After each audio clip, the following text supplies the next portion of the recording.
Salut, j'espère que ça va, c'est Jules, on se retrouve aujourd'hui pour parler de la petite demoiselle qui est juste derrière moi. On va parler de Matrix 4.6 de chez Takun. On est parti.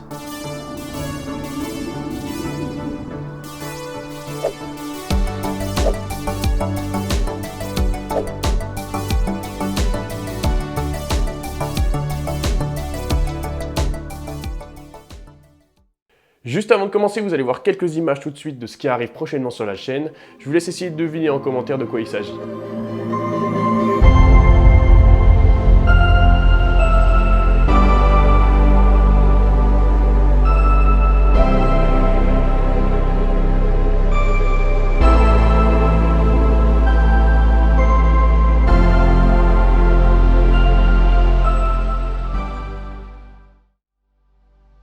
Je te resitue rapidement la marque. Takun, c'est une marque française qui vend en direct, qui ne passe pas par le biais des shops, ce qui permet d'économiser de l'argent et donc de proposer des produits comme celui-là à un prix canon.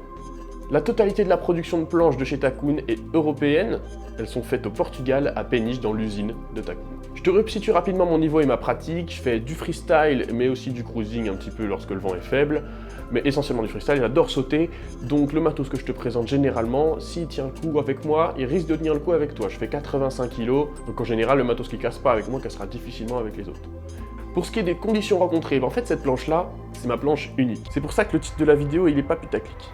C'est ma planche unique, c'est-à-dire que je n'ai qu'une seule planche. Cette Matrix 4.6, 55 litres. Cette planche-là, elle m'a suivi dans des conditions où ça volait pas, tout comme dans des conditions où il y avait un peu trop de vent, où j'étais bien dans la rue en 4 mètres. J'ai pas plus petit que 4 mètres pour ce qui est détail des surfaces de wing. C'est une planche qui, comme je vous l'ai dit, est ma planche unique, donc vous allez voir, c'est pas pour rien, c'est qu'elle est très polyvalente.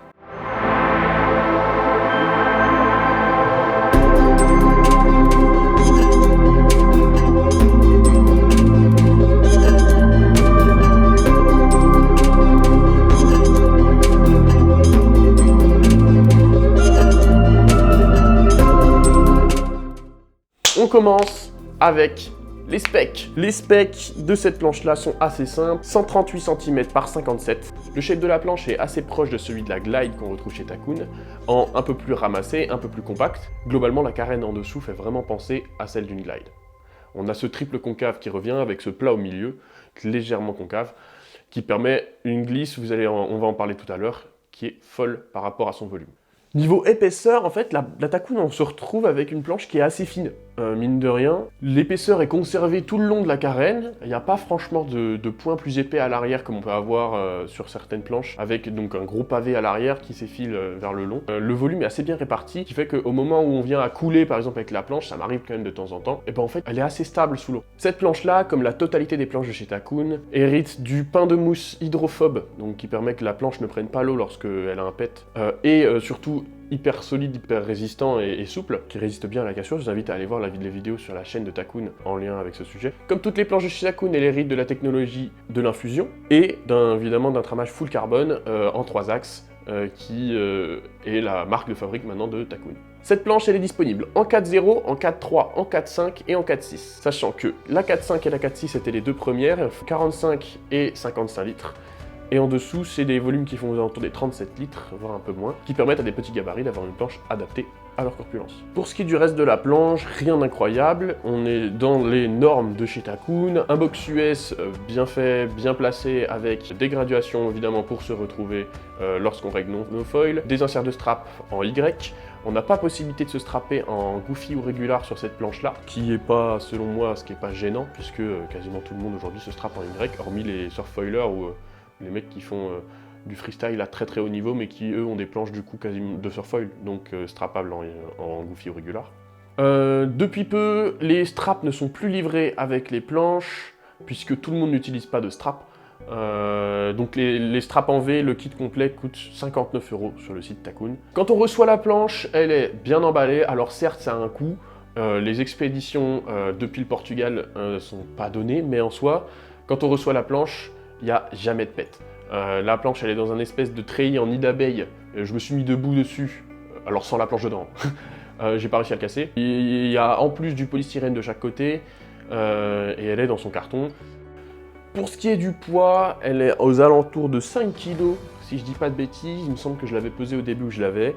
De toute manière, la gamme Takun a une particularité, c'est que c'est du semi-custom. On a donc parfois quelques petites variations de poids, mais rien de méchant, on parle de quelques centaines de grammes, ou voire quelques dizaines j'imagine, qui peuvent être dues à bien des choses. Niveau couleur, cette Trix, elle a été proposée uniquement en rouge pour l'instant. C'est une couleur qui ressort super bien. Il y a par contre certaines fois certaines personnes qui la voient marron de loin. Le fait qu'elle soit mélangée à couleur carbone et du rouge, des fois on la voit un peu marron. S'il y en a que ça peut gêner. Évidemment, à l'arrière on retrouve un petit insert pour mettre votre leash. Moi personnellement je navigue sans leash, je vous expliquerai un jour pourquoi. Les straps sont réglables sur 4 positions. Et on retrouve un grand pad comme toujours chez Takun qui recouvre la quasi-totalité de la planche. Le pad il est ni agréable ni désagréable, c'est un pad, on n'a rien à en dire vraiment de plus. Sachant qu'en 2023, les pads vont changer, ils vont être plus esthétiques, sans cette grosse partie que vous voyez pas là, au milieu en orange avec écrit Takun. Il va être segmenté et beaucoup plus stylé. Le programme de cette planche, on le connaît, hein, la Trix, tout est dans le titre. C'est une planche qui est catégorisée pure freestyle, water start, donc pour des volumes qui sont censés couler, hein, évidemment ça dépendra de qui vous mettez dessus, et qui donc ont une longueur et une largeur optimisée pour rentrer vos plus beaux tricks le plus facilement possible et avoir un rebond à la réception le plus facile possible.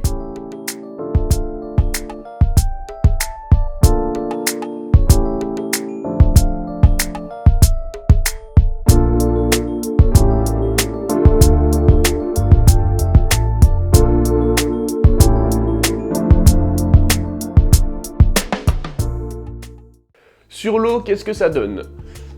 Bon, vous le voyez venir, hein, cette planche-là, j'utilise depuis maintenant bientôt 1 an.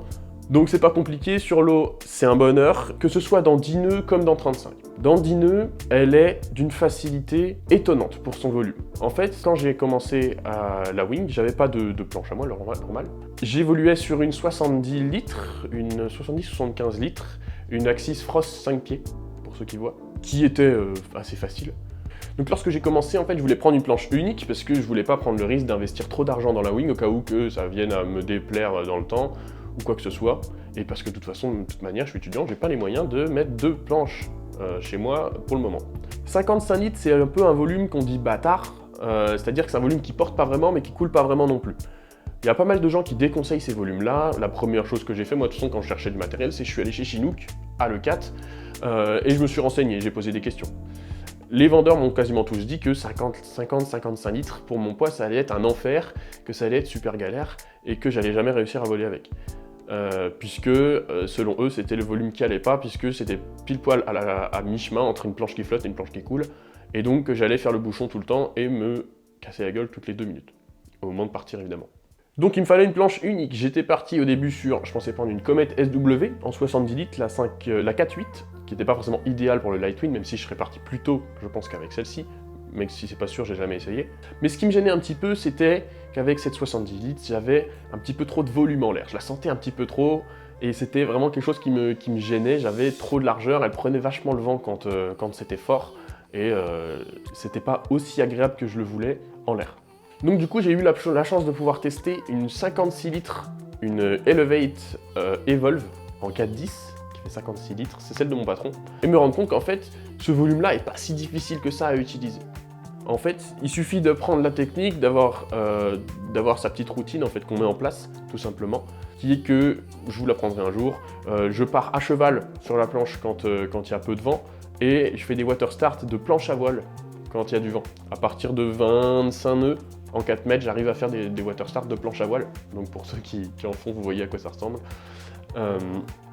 Qui passe carrément bien, en fait. Donc dans le Lightwind, en fait, dès qu'on arrive à la sortir de l'eau, parce qu'évidemment, dès qu'on se met debout dessus, et je suis un peu sous l'eau, dès que j'arrive à la sortir de l'eau en pompant, bah, je sais que j'ai encore 4 ou 5 coups de pumping à mettre et je vole. Dans le Lightwind, j'utilise toujours avec le H1050, qui a un bon départ au planning dans le Light, qui me permet, en fait, avec ce combo-là, donc... Trix 4.6, H1050 et 6 mètres carrés, je vole à 10 nœuds en pompant un peu fort, 12 nœuds en pompant pépère et 8 nœuds si vraiment je m'arrache. Alors oui, ce sera jamais aussi confort. Avec une glide 80 litres, je volerai carrément plus tôt sûrement, dans plus de confort et avec plus de facilité pour décoller. Mais en fait, moi, ça m'intéresse pas, puisque ça me permettait d'avoir une planche unique en 55 litres qui me permettent d'aller partout et d'être à l'aise dans toutes les conditions. Petite réserve, je pense que conditions light en vague, je me fais défoncer. Parce que déjà, j'ai pas l'habitude, je navigue beaucoup sur eau plate. Et ensuite, En vague, bah, si tu voles pas, tu te fais défoncer par les vagues, et vu le temps, des fois le temps que ça peut prendre pour voler, s'il y a une petite molle ou quoi, oui, je peux me retrouver à me faire démonter, je pense, en condition de vague. Donc au niveau de la glisse, je viens de vous en parler, en fait, tout simplement. Pour son volume et sa taille, elle est impressionnante. J'ai eu l'occasion d'essayer une Lemon et une Lethal de chez Gong, j'étais collé à l'eau à côté. C'était impressionnant. J'avais l'impression que la planche voulait pas glisser comme elle le fait. Alors évidemment, il y a sûrement une part d'adaptation. C'était des 65 litres en plus, donc plus gros que ça. Mais j'ai trouvé qu'à côté, la Takun glissait beaucoup mieux. Pour ce qui est ensuite sur l'eau de l'encombrement, on peut pas vraiment dire qu'elles sont encombrantes. C'est une petite planche quand même. On a une sensation de connexion avec le foil de par sa rigidité. Donc que ce soit dans les manœuvres ou juste pour s'amuser à carver, malgré que je fasse peu de vagues, je vous le rappelle, on a une planche qui est très agréable, qui est très réactive et qui, personnellement, moi, ne m'a jamais gêné. Évidemment que si tu mets quelqu'un de 30 kg dessus, il va peut-être la trouver un peu lourde, un peu grosse.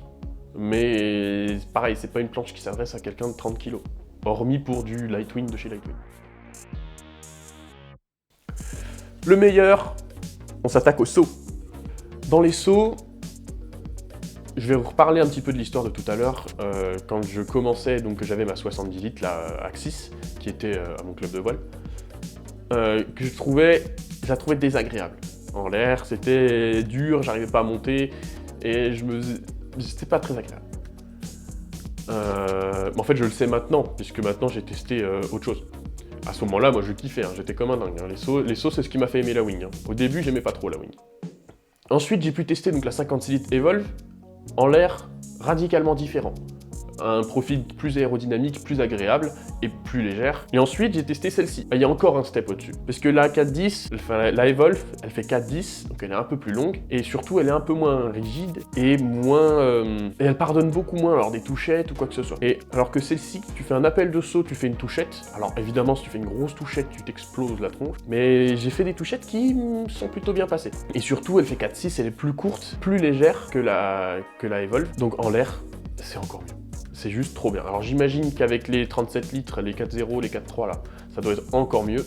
Mais je vous le rappelle, moi mon objectif c'était d'avoir un compromis entre une planche qui soit agréable dans le vent et une planche qui soit agréable dans le petit temps. J'en profite, j'interromps un petit peu la vidéo. N'hésitez pas à écrire en commentaire si vous avez la moindre question sur le matos que je vous présente, que ce soit sur la vidéo de la dernière fois ou sur celle-ci. Et n'hésitez pas aussi à me mettre dans les commentaires ce que vous voulez que je vous présente pour les vidéos à venir. Et évidemment, on s'abonne, le pouce, la cloche, on connaît, hein, les youtubeurs, tout ça. Je rappelle également que je navigue essentiellement en eau plate, que ce soit en lac ou en mer, mais que je vais très rarement dans les vagues, ce qui fait que j'ai vraiment pas une approche de vague du tout.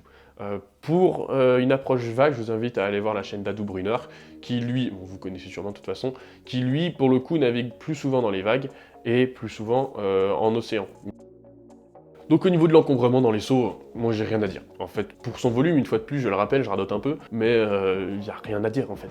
Par rapport à ce qu'on pourrait trouver avec une planche d'un volume similaire chez d'autres marques que j'ai pu tester, pour moi, elle est dans le haut du panier. Et de manière générale, les planches de chez Takun, de par le rapport qualité-prix, sont dans le haut du panier. Puisqu'on a des planches à un prix quasiment, même souvent divisé par deux par rapport à la concurrence, qui sont full carbone. Déjà, qui prennent pas l'eau et qui sont juste plus résistantes. J'ai été bénévole sur la Coupe du Monde Junior cette année à Saint-Pierre-la-Mer. J'ai vu des gamins de 35-40 kilos casser des planches sur des réceptions de backloop. J'imagine pas si c'était quelqu'un de 80 kilos quoi. En résumé, les points forts de cette planche, c'est sa polyvalence, sa légèreté, sa rigidité, beaucoup, et son encombrement. Qui en font une planche qui, au final, pour un gabarit comme le mien, avec mon niveau technique, mes acquis, est juste top et permet de sortir de 10 nœuds à 35, 40, pourquoi pas 45 nœuds. Pour ce qui est des petits points faibles, malheureusement, c'est un rapport avec le fait que ce soit semi-custom. C'est pas un truc qui est dérangeant, ce que je veux dire, mais moi, j'ai une trace de main, une grosse trace de main, sur la planche à l'arrière, en dessous, qui, moi, ça me fait rire plus qu'autre chose. Donc je pense qu'il y a quelqu'un qui a dû poser sa main dessus alors qu'elle était pas sèche à l'usine, un truc comme ça. J'ai jamais vu ça sur aucune des autres planches de la gamme, donc voilà, c'est juste rigolo. Si je devais donner un petit point négatif, c'est que cette planche-là, dans la gamme Takun, ne trouve pas de housse qui lui va bien. Il y a des 5 pieds, mais pas plus court. Et donc du coup, la planche se balade un petit peu. Moi, c'est pareil, c'est un peu dur de trouver de manière générale sur le marché une housse adaptée à ce genre de planche. Moi, j'ai des housses du coup qui sont trop grandes que j'ai repliées, donc c'est un peu dégueu. C'est un peu dommage quand t'as une planche, une belle planche comme ça, de pas pouvoir la protéger comme il se doit. Mais de ce que j'ai entendu dire, ça arrive pour 2023. Je vous remercie de m'avoir écouté, c'en est fini pour moi pour ce qui est de la Trix 4.6. Si vous avez la moindre question, je vous invite à l'écrire dans les commentaires ou à venir me la poser sur Instagram, c'est écrit juste là. Si vous avez des suggestions de trucs que je pourrais tester à l'avenir, n'hésitez surtout pas non plus. On est là pour kiffer tous ensemble, alors s'il y a du matériel que vous voulez que je teste, je le testerai avec plaisir. Je vous dis à la prochaine, ciao!